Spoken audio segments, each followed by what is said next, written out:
आज जो हमारा टॉपिक होगा ये होगा स्केलर और dot product of vectors. Scalar और डॉट प्रोडक्ट ऑफ वेक्टर्स। इस साल 2022 ट्वेल्थ के एग्जाम में वेक्टर के अंदर दो ही चीजें पढ़नी है, स्केलर प्रोडक्ट यानी डॉट प्रोडक्ट, वेक्टर प्रोडक्ट यानी क्रॉस प्रोडक्ट। ये दो ही कंसेप्ट हमें पढ़ना है। वैसे एक और टॉपिक इसमें आता है स्केलर ट्रिपल प्रोडक्ट, जो हमारे सिलेबस से इस साल के लिए रिड्यूस हो गया है। इंटरेस्टिंग टॉपिक है वो भी। जितना इस साल हमारे सिलेबस में आएगा हम उतना ही पढ़ेंगे। पहले ये जानना जरूरी है कि डॉट प्रोडक्ट का नाम स्केलर प्रोडक्ट क्यों पड़ा और इसमें हम वेक्टर का प्रोडक्ट कैसे करते हैं। उससे पहले बोलना सीखो। आप मैथमेटिक्स में जो मल्टीप्लाई करते हो 3 का 4 से, इसे क्या पढ़ते हो? 3 इंटू 4। 3 इंटू 4। अगर मान लो एक 3 लिख दिया दे दिया और दूसरा वेक्टर दे दिया, ए वेक्टर दे दिया, इसे क्या पढ़ोगे?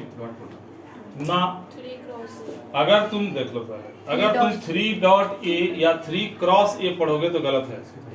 डॉट और क्रॉस शब्द दो वेक्टर्स के बीच में यूज किया जाता है।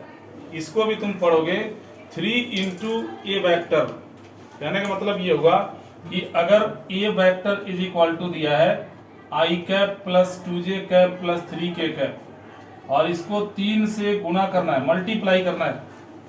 नॉर्मल मल्टीप्लिकेशन होगा, 3 से जब मल्टीप्लाई करोगे ये 3i कैप हो जाएगा, 6j कैप हो जाएगा और 9k कैप हो जाएगा। दोनों क्वांटिटीज अगर वेक्टर हो तभी आप डॉट बोलोगे या क्रॉस बोलोगे। अगर मान लो ये क्वांटिटी ए वेक्टर है, दूसरा बी वेक्टर है और इसके बीच में डॉट लगा है, तो आप इसको बोलोगे ए डॉट बी। वेक्टर अगर नहीं बोलोगे तो भी काम चल जाएगा। इसे आप पढ़ोगे ए डॉट बी। अगर यहाँ पे ए वेक्टर इंटू बी वेक्टर बोलोगे तो गलत। जब भी दोनों क्वांटिटीज वेक्टर हों तो उनमें दो ही टाइप का प्रोडक्ट होता है, या तो डॉट होगा या क्रॉस होगा। इसे पढ़ोगे ए डॉट बी, इसको पढ़ोगे ए क्रॉस बी। यहां क्रॉस नहीं बोल सकते, 3 क्रॉस 4 गलत हो गया। स्केलर क्वांटिटीज के बीच में डॉट या क्रॉस प्रोडक्ट नहीं होता है। एक स्केलर दूसरा वेक्टर हो, उनके बीच में भी डॉट या क्रॉस नहीं बोला जाता। डॉट या क्रॉस तब बोलोगे जब दोनों वेक्टर हो या दोनों स्केलर हो। पहली बात तो ये जाननी तुम्हारे लिए जरूरी थी। दूसरी बात, अगर ए वेक्टर का डॉट प्रोडक्ट ए वेक्टर से करोगे, दोनों सेम वेक्टर्स हैं और इनके बीच में अगर डॉट करोगे, इसको लिखने का तरीका होता है मैग्नीट्यूड ऑफ ए का स्क्वायर। इस तरीके से लिखोगे। ए डॉट ए हो तो इसको लिखोगे मैग्नीट्यूड ऑफ ए का होल स्क्वायर। ऐसे मत लिखना ए वेक्टर और स्क्वायर, ऐसे मत लगाना, मैग्नीट्यूड जरूर लगाना होगा इसमें। चलो ठीक है, तो आज हम यही डॉट सीखेंगे कि दो वेक्टर क्वांटिटीज के बीच में डॉट प्रोडक्ट कैसे किया जाता है। यहां ध्यान दोगे। सपोज कर लो ये कोऑर्डिनेट एक्सिस है, थोड़ी देर के लिए इसको एक्स एक्सिस मान लिया, इसको वाई मान लिया, इसको जेड मान लिया। आप एक्स वाई जेड कहीं से भी मतलब कहीं से भी शुरुआत कर सकते हो। अगर इसे एक्स मानोगे तो इसके एंटी क्लॉकवाइज ये वाई होगा और इसके एंटी क्लॉकवाइज ये जेड होगा। इसको एक्स मानोगे तो ये वाई ये जेड, इसको एक्स मानोगे तो ये वाई ये जेड होगा। एंटी क्लॉकवाइज डायरेक्शन में एक्स वाई जेड कहीं भी रख सकते हो। जैसा कि आपको पहले से पता है कि एक्स के डायरेक्शन को आई कैप से डिनोट करते हैं, वाई के डायरेक्शन को जे कैप से डिनोट करते हैं, जेड के डायरेक्शन को के कैप से डिनोट किया जाता है। जो बेसिक फंडामेंटल रूल है डॉट प्रोडक्ट का, ए डॉट बी को हम लिखते हैं ए का मैग्नीट्यूड, बी का मैग्नीट्यूड कॉस थीटा। और ये थीटा क्या होता है? ए और बी दोनों के बीच का एंगल होता है। सपोज करो ये वेक्टर ए वेक्टर है, दूसरा बी वेक्टर है, इनके बीच का एंगल अगर थीटा है आप ए डॉट बी को ए का मैग्नीट्यूड बी का मैग्नीट्यूड कॉस थीटा लिखोगे। यहां से अगर हम कॉस थीटा की वैल्यू निकालते हैं तो ये जो दोनों स्केलर क्वांटिटीज है, ए का मैग्नीट्यूड कोई ना कोई डिजिट आएगा, वेक्टर ए की लंबाई ही तो है ये, बी का मैग्नीट्यूड मतलब बी वेक्टर की लंबाई, ये दोनों स्केलर क्वांटिटीज है।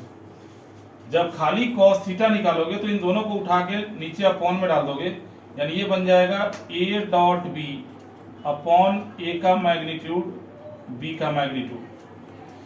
कभी भी एंगल अगर फाइंड करना हो, दो वेक्टर के बीच का एंगल फाइंड करना हो, दो लाइन के बीच का एंगल फाइंड करना हो, दो प्लेन के बीच का एंगल फाइंड करना हो, ऐसी कंडीशन में एंगल फाइंड करने के लिए आप इसको एज ए फॉर्मूला यूज कर सकते हो। यहां से थीटा आराम से निकल जाएगा। जब कॉस को यहां से हटाओगे तो थीटा इज इक्वल टू क्या हो जाएगा, cos inverse A dot B upon A का मैग्नीट्यूड बी का मैग्नीट्यूड। बच्चों ध्यान से सुनते रहो, बार बार डॉट से सामना हो रहा है। अब हम पहले तुम्हें डॉट प्रोडक्ट करना ही सिखाते हैं। इस आइडेंटिटीज को अगर हम डायरेक्शंस के बीच में यूज करें, ध्यान से सुनो, अगर पढ़ चुके हो फिर भी, जैसे आई डॉट जे अगर किया जाए, आई डॉट जे अगर करते हैं, लगा तो ये फॉर्मेट, ये जो फॉर्मेट है इसको अप्लाई कर दो तो क्या लिखोगे, आई का मैग्नीट्यूड जे का मैग्नीट्यूड और आई और जे के बीच में 90 का एंगल है, यानी यहां लिख दोगे cos 90। आई कैप एक यूनिट वेक्टर है जिसका मैग्नीट्यूड 1 होता है, ये ऑलरेडी पहले से आपको पता है, और जब हम बेसिक कंसेप्ट वेक्टर का पढ़ा रहे थे उसमें इसका जिक्र हमने काफी किया है। तो ये 1 हो गया, इनटू में जे का मैग्नीट्यूड 1 हो गया, cos 90 की वैल्यू 0 हो गई, 0 से इनटू करने के चलते ये कितना आ गया 0। तो i dot j is equal to 0 आ गया। तो सिमिलरली अगर जे डॉट के करोगे तो इनके बीच में भी 90 का ही एंगल है, तो ये भी 0 होगा, और के डॉट आई करोगे इनके बीच में भी 90 का एंगल है, ये भी 0 हो जाएगा। यानी दो डिफरेंट डायरेक्शंस, दो डिफरेंट बेसिक डायरेक्शंस के बीच में जब भी डॉट करोगे आपको 0 मिलेगा। जैसा आपको आई डॉट जे 0 मिल गया, जे डॉट के का वैल्यू भी 0 मिलेगा और के डॉट आई का वैल्यू भी 0 मिलेगा। जरूरी नहीं है कि आई डॉट जे करोगे तब भी 0 मिलेगा। अगर तुम जे डॉट आई करते हो, जे का आई से डॉट अगर करते हो तब भी 0 ही होगा, क्योंकि जे और आई के बीच में भी 90 का ही एंगल है। जे डॉट आई भी 0 होगा, के डॉट जे भी 0 होगा और आई डॉट के भी 0 होगा। एक बात तो इससे कंफर्म हो गया, आई डॉट जे 0 के बराबर है, जे डॉट आई भी 0 के बराबर है। क्लियर दिख रहा है कि आई dot J, J dot I दोनों की वैल्यू बराबर है। का मतलब हुआ, पहला पॉइंट यहाँ पे लिखते चलता हूं कि ए डॉट बी हमेशा बी डॉट ए के बराबर होगा, और इस प्रॉपर्टी को हम क्या बोलते हैं, इसको हम बोलते हैं कम्यूटेटिव लॉ। यानी कम्यूटेटिव लॉ एग्जिस्ट करेगा डॉट प्रोडक्ट के लिए। आगे बढ़ते हैं। अगर डायरेक्शन सेम हो, जैसे हमने बताया कि ए डॉट ए को हम ए का स्क्वायर लिखते हैं, सिमिलरली अगर तुम आई डॉट आई करोगे तो क्या लिखोगे, मैग्नीट्यूड ऑफ आई का स्क्वायर। इस फॉर्मेट को लगाओगे तो भी वही रिजल्ट आएगा, और जिस तरीके से मैं बता रहा हूं अगर इस तरीके से करोगे तो भी वही रिजल्ट आएगा। आई यूनिट वेक्टर है, इसका मैग्नीट्यूड 1 हो जाएगा और 1 का स्क्वायर क्या आएगा, 1 आएगा। तो अगर आप आई डॉट आई करो या जे डॉट जे करो या के डॉट के कर दो, आपको 1 ही मिलेगा। अगर इस फॉर्मेट के अकॉर्डिंग चलोगे, और आपने अगर ये ध्यान रखना, ये ध्यान रखने वाली बात है, अगर आपने आई डॉट आई किया और ये फॉर्मूला अप्लाई कर दिया, क्या लिखोगे, आई का मैग्नीट्यूड दोबारा से आई का मैग्नीट्यूड, आई और आई के बीच में 0 डिग्री का एंगल बन रहा है, यानी cos 0। आई का मैग्नीट्यूड 1 हो गया, फिर से आई का मैग्नीट्यूड 1 हो गया, cos 0 का वैल्यू भी 1 होता है, 1 इंटू 1 इंटू 1 वैसे भी 1 ही आएगा, और इस तरीके से करोगे तो भी 1 आएगा। तो अब जरा सोचो कि अगर ए वेक्टर इज इक्वल टू दिया हो 2i cap plus 3j cap minus 5k cap, और b vector is equal to दिया हो 3i cap minus 4j cap minus 2k cap, और आपको इन दोनों का डॉट प्रोडक्ट करना है।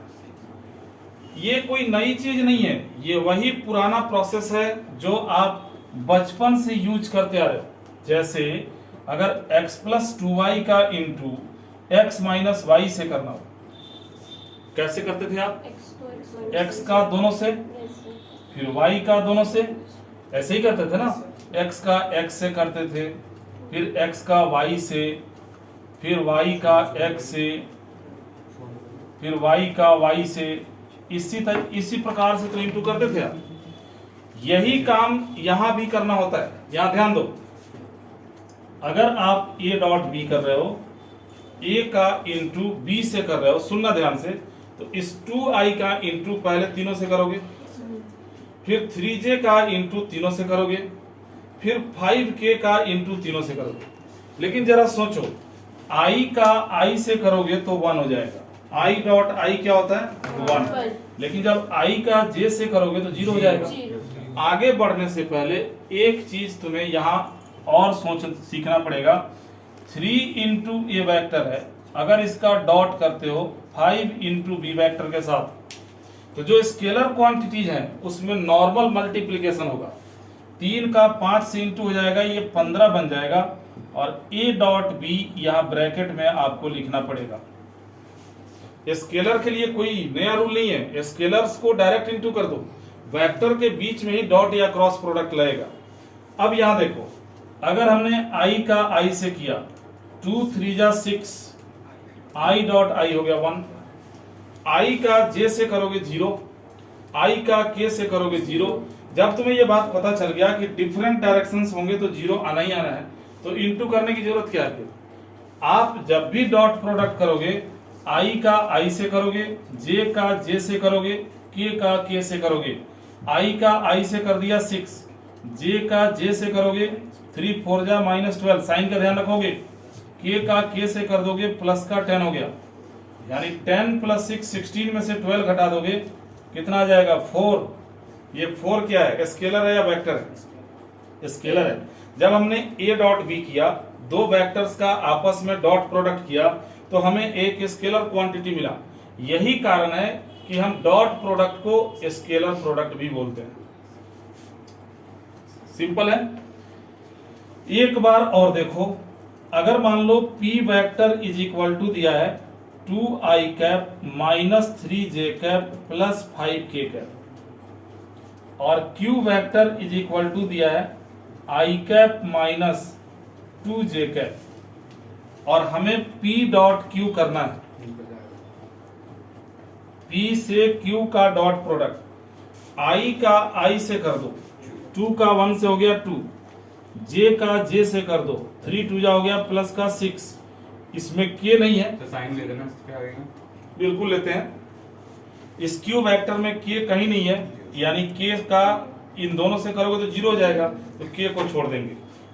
i दोनों में है, कर लिया, j दोनों में है, कर लिया, कहानी खत्म। p डॉट q क्या निकला? 8 निकल गया। मेरे को लगता है कि डॉट प्रोडक्ट करने आ गया होगा तुम लोगों को। Yes sir. अब हम आगे बढ़ेंगे, है ना? इसके आगे फिर सिखाते हैं। तुम में से किसी को कोई दिक्कत हो तो पूछ सकते हो, यहाँ पे कहीं भी कोई भी प्रॉब्लम हो। ये जितनी छोटी मोटी बातें बताई मैंने, इनको भी ध्यान में रखना है, और इसे तो ध्यान में रखना ही है। फोटो खींच लो इसका। पहले angle between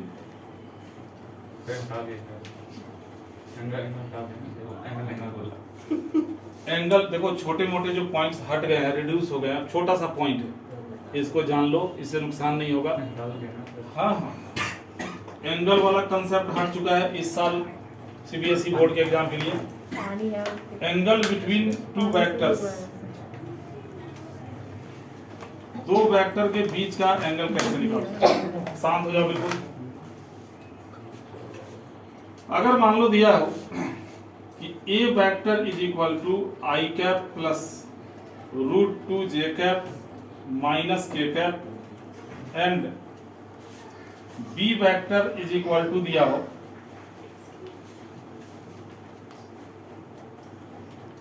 I two I cap, एक second, I cap minus root two J cap minus K cap, और तुमसे ये बोला गया कि find the angle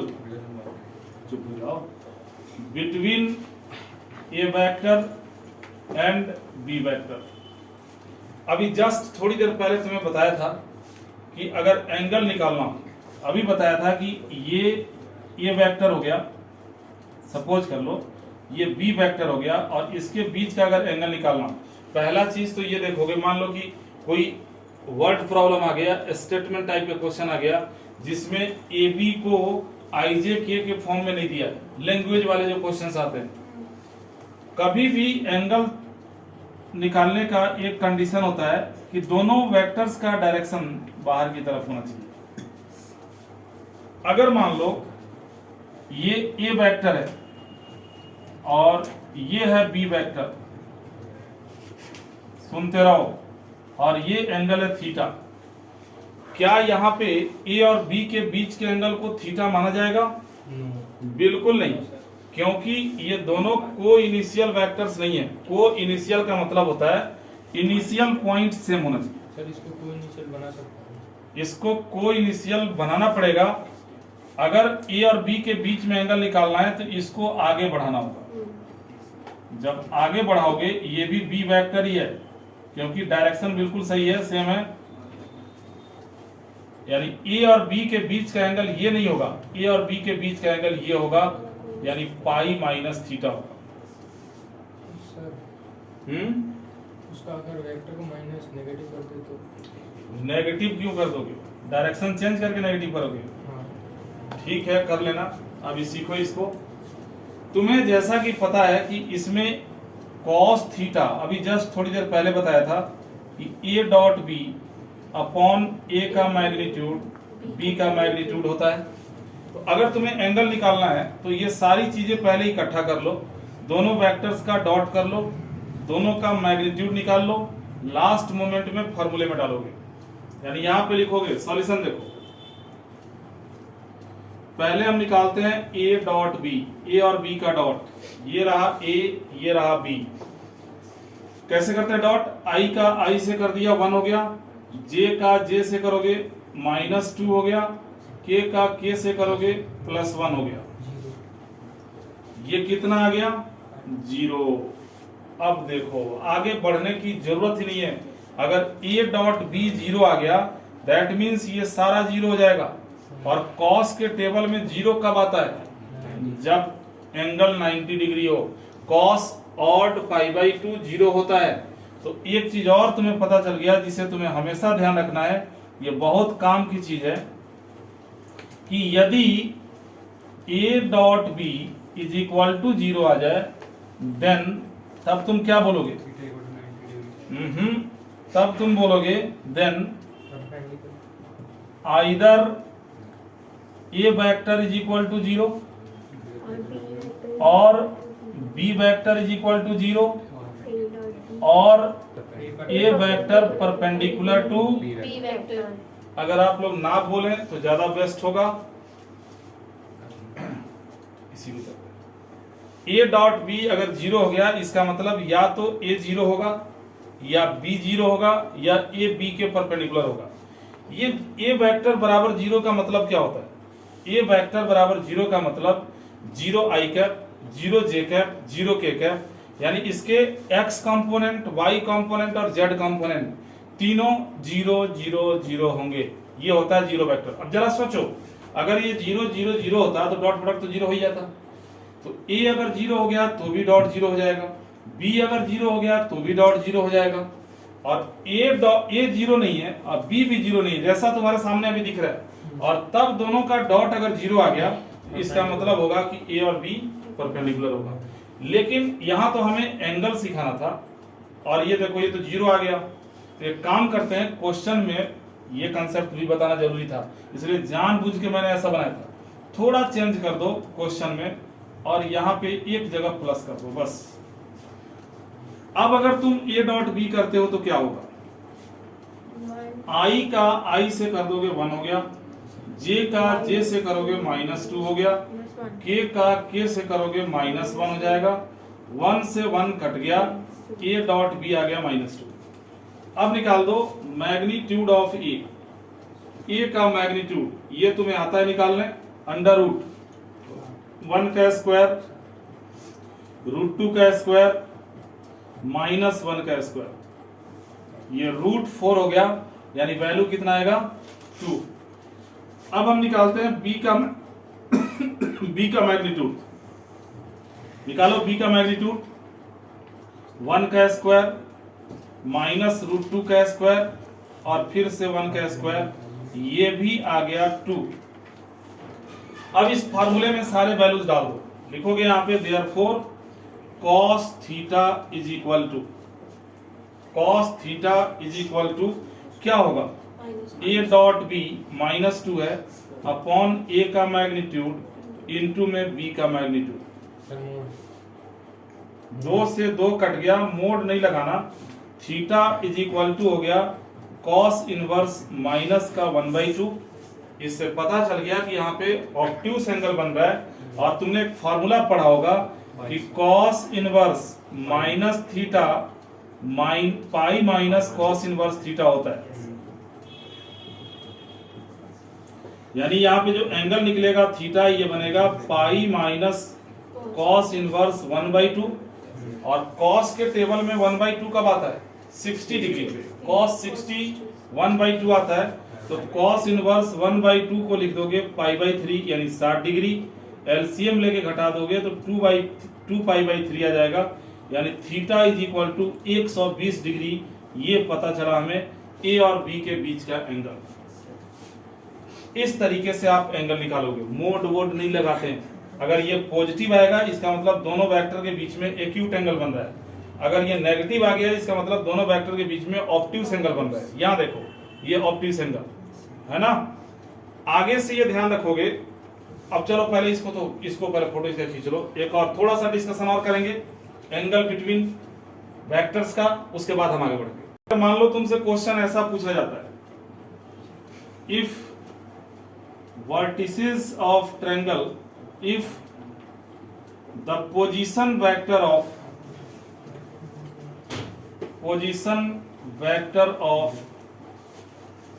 vertices of triangle ABC, position vector of vertices of triangle ABC are I cap minus j cap minus k cap 2i cap plus j cap plus 2k cap and 3i cap minus 4j cap minus 2k cap respectively,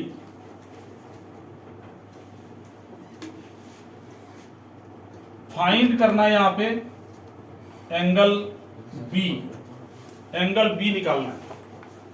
ध्यान से पढ़ो question को, क्या बोल रहा है, position vector. तुम्हें पता है कि पोजीशन वेक्टर पॉइंट को एक्सप्रेस करता है, यानी पोजीशन वेक्टर ऑफ ए का मतलब हो गया ओए वेक्टर, बी का मतलब ओबी वेक्टर। यहाँ एक ट्रायंगल दिया है जिसके वर्टिसेस दिए हुए हैं एबीसी। पोजीशन वेक्टर ऑफ ए दिया है i माइनस जे माइनस के का मतलब हो गया 1 -1 -1। पोजीशन वेक्टर ऑफ बी दिया है 2i प्लस जे प्लस 2k का मतलब हो गया 2 1 2। और पोजीशन वेक्टर ऑफ सी का मतलब है 3i minus 4j minus 2k दिया है 3 -4 -2। इसमें आपको एंगल बी निकालना है, इधर ध्यान दो। एंगल बी निकालने का मतलब ये एंगल अगर तुम्हें पता करना है, यही है एंगल बी, तो वेक्टर कौन से बनाओगे, बी ए वेक्टर और बी सी वेक्टर, तभी तो को इनिशियल होगा। और ये बी ए और बी सी यही ए और बी का काम करेंगे।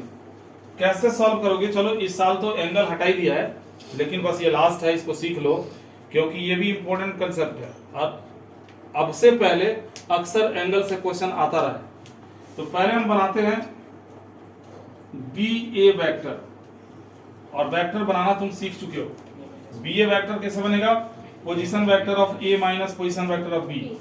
ए में से बी को घटाओगे, एक में से दो घटाओगे -1 आई कैप, -1 में से 1 घटाओगे -2 जे कैप, और -1 में से 2 घटाओगे -3 के कैप।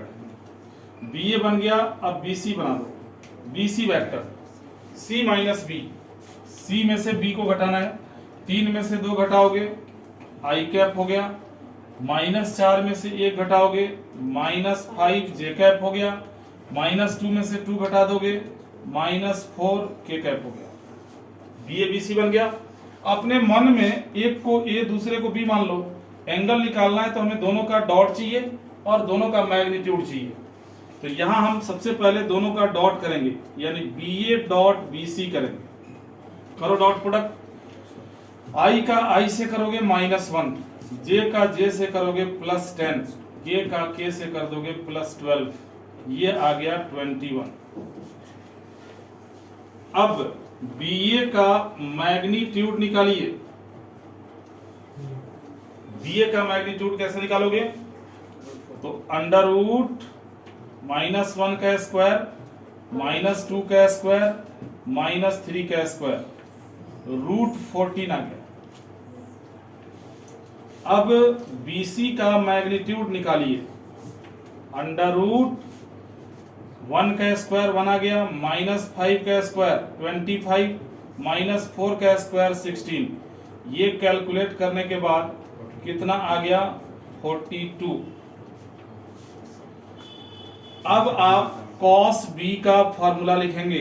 क्या लिखेंगे फॉर्मूला? cos B का इतना डॉट इतना, BA dot BC upon BA का मैग्नीट्यूड BC का मैग्नीट्यूड। डाल दो वैल्यू। BA डॉट BC हो गया 21, BA का मैग्नीट्यूड √14 और BC का मैग्नीट्यूड √42। देखो अपने आप पॉजिटिव आ रहा है। कभी भी जैसे ये क्वेश्चन मैंने ऐसे ही बना दिया। अब यहां देखो इसे कैसे सॉल्व करोगे। ये 21 हो गया, ये √14 हो गया, और 42 को लिख दोगे 14 × 3। ये बन गया 21/14, बाहर निकल गया, √3 अंदर, यानी cos B का वैल्यू आ गया 7 से काट दो 3/2√3। √3 से 3 को जब काटोगे तो cos B का वैल्यू √3/2 आएगा, यानी B = कितना आ गया? 30 डिग्री। ये तुम्हारा आंसर हो गया। टेबल से वैल्यू आ गया √3/2, cos के टेबल में आता है। अगर टेबल का वैल्यू नहीं आता तो इनवर्स में आंसर देके छोड़ देते। तो इस तरीके से निकालते हैं एंगल। किसी ट्रायंगल का एंगल अगर निकालना हो तो आप वेक्टर के थ्रू आसानी से एंगल निकाल सकते हो। क्या है तू आ जा। अगर मान लो वेक्टर का कंसेप्ट नहीं पता है तब एंगल बी निकालना होता तो ये बहुत लेंथी क्वेश्चन हो गया, तब यहाँ पे इसको सॉल्व करना बहुत मुश्किल होता। ऐसी कंडीशन में हम क्या करते? तीनों साइड की लंबाई निकालते और फिर ट्रिग्नोमेट्री का फार्मूला लगाते। चलो वो लंबा प्रोसेस हो गया, उसके बारे में हम ज्यादा डिस्कशन नहीं करेंगे। तो एंगल में इतना ही जानना जरूरी था। क्या क्या बताया मैंने कि जब कभी भी दो वेक्टर का डॉट प्रोडक्ट 0 आ जाए उनके बीच का एंगल 90 हो जाएगा। कब? अगर वेक्टर्स 0 वेक्टर ना हो तब। दूसरी बात मैंने बताई कि अगर एंगल निकालना है दोनों का डॉट करो, दोनों का मैग्नीट्यूड निकालो। यही फॉर्मूला हमेशा अप्लाई होता है। cos θ = a dot b upon a का मैग्नीट्यूड b का मैग्नीट्यूड। वैल्यूज डाल दोगे एंगल निकल जाएगा। अब इससे आगे अब हम तुम्हें बताते हैं प्रोजेक्शन कैसे निकालते हैं।